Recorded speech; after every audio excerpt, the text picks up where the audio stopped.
Un autre rendez-vous au théâtre d'Orléans, cette fois une troupe de 5 femmes clowns venues de Montpellier prennent possession des planches pour 4 représentations. Entre mime, art du cirque, chant et danse, elles nous emmènent dans les péripéties de la vie avec toujours beaucoup de poésie. Bonjour Laurence Dubar, merci d'être avec nous sur ce plateau ce midi. Vous êtes donc l'une de ces 5 clowns, sans votre nez rouge ce midi. Voilà. On vous verra sur les images un petit peu plus tard. Ce spectacle qui est donc proposé par la Scène nationale d'Orléans s'intitule « Dans la farine invisible de l'air ». Qu'est-ce qui se cache derrière cette métaphore? Quelle histoire allez-vous nous raconter? Ah ben ça, il faut venir voir pour savoir ce qui va se cacher derrière. Petit teasing. Mais en tout cas, la farine invisible de l'air, peut-être c'est... on sait bien que les clowns sont enfarinés. Et puis, qu'est-ce qui se passe derrière ce qu'on ne verrait pas? C'est ça ce que nous donne à voir les clowns. C'est l'invisible, c'est autre chose, c'est un autre nous-mêmes. C'est, voilà, peut-être notre âme d'enfant.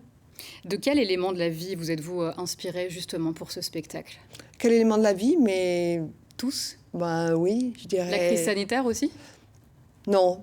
Non, on a voulu rester sur des choses joyeuses, les relations, le bouc émissaire, qu'est-ce qui va se passer? Oui, c'est sûr qu'il y a cette question qui est quand même là, on pourrait dire, qui fait résonance en tout cas, mais voilà. Alors, vous venez de Montpellier avec Oui. 4 autres acolytes. Pourquoi 5 femmes et aucun homme dans la troupe? C'est le fait du hasard. Enfin, nous, à la compagnie, c'est vrai qu'on travaille beaucoup avec des femmes parce qu'on aime ça, c'est facile. Voilà, on aime cet univers-là, cette sensibilité-là. Et puis là, sur ce spectacle-là, il s'est trouvé qu'il n'y avait pas d'hommes au rendez-vous. Donc, du coup, on est parti avec 5 femmes. Et puis, finalement, c'est très...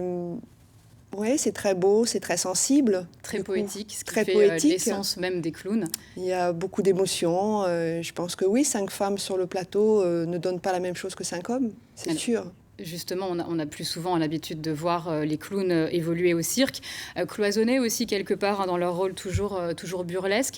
Vous gardez ce style, mais vous dépoussiérez le style quand même aujourd'hui? Oui, je pense qu'on le dépoussière. Je pense qu'on amène quelque chose de contemporain dans le clown, tout en restant dans une sorte de tradition avec des grandes chaussures. Mais oui, c'est une autre manière d'aborder le clown aujourd'hui.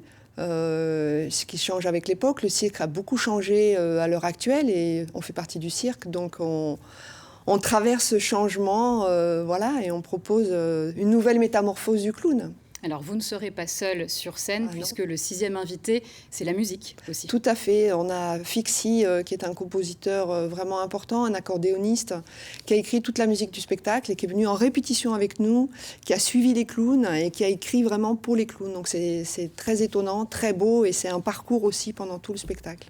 Avant de se quitter, on rappelle les dates? Oui, donc aujourd'hui, mercredi à 17h, demain, jeudi à 19h et vendredi à 20h30. Eh bien, très bien. Merci beaucoup, Laurence Dubar, d'avoir été avec nous ce midi en plateau du 12-13.